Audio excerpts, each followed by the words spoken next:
A Michigan judge sentencing Larry Nassar, a former elite sports doctor, to up to 175 years in prison. Nassar, that's this man. His crime, sexually assaulting young female athletes.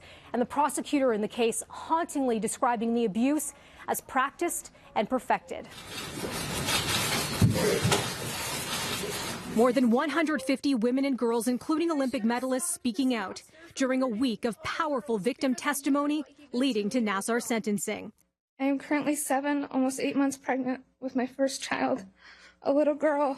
I am paralyzed by the fear that I could place my daughter in the hands of someone who could repeatedly molest her under the guise of legitimacy. With my mother in the room, he managed to slip his cold bare hands up my shorts and slide his fingers into the most personal area of my body. When it was over, my 11-year-old innocent mind was oblivious to what had just happened.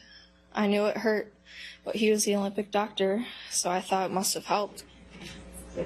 Some saying they told their parents and leaders in the gymnastics community about the abuse, but they weren't believed. Initially, I wasn't going to come here and say anything to you, not because I didn't have anything to say, but because I didn't want this child I'm carrying to be in the same room as a child molester.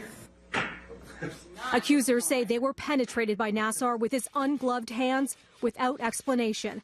The final victim statement coming from one of the first athletes to publicly accuse Nassar of sexual assault. At age 15, when I suffered from chronic back pain, Larry sexually assaulted me repeatedly under the guise of medical treatment for nearly a year.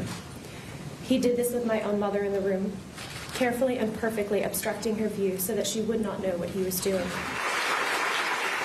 2 years ago, Rachel Denhollander revealed she was assaulted by Nassar after the sport's governing body was accused of mishandling sexual misconduct complaints. Your sister's survivors, and I thank you. You are the bravest person I have ever had in my courtroom.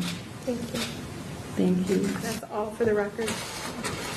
Earlier this week, 3 USA Gymnastics board members resigned in the wake of Nassar, their former team physician, pleading guilty to sexually assaulting athletes. Attention and financial. After Judge Rosemarie Aquilina's sentencing today, some survivors were seen crying and hugging. 175 years, the right sentence? Absolutely. I am very grateful for Judge Aquilina and the leadership she's shown for all of us. This is the second long-term prison sentence for Nassar. He's already been sentenced to 60 years behind bars for child pornography charges.